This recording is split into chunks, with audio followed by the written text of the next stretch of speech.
যেগুলো। কারণ আজকে ওকে যে মারটা মারবো না। রনি, রনি। জি আপু বলো। নুডলস যে রান্না করেছিলাম সেগুলো কই? আমি তো জানি না আপু। তুই জানিস না তাহলে কে জানে বল? তুই সত্যিই জানি না আপু। তুই ছাড়া এই কাজ করে জীবন অন্য কেউ পারেনি। খেয়েছি সবগুলো, আমার জন্য একটু রাখিস না। হ্যাঁ আপু আমি খেয়েছি, সবসময় তুমি বেশি করে খাও, আমার অল্প দাও, সেই জন্য আজকে আমি বেশি খেয়ে ফেলেছি। আমার জন্য একটু রাখবে না?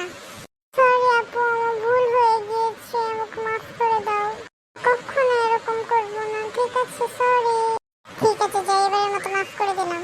নেক্সট টাইম যদি এরকম করিস তাহলে তোর খবর আছে বলে দিলাম। আচ্ছা ঠিক আছে আপু।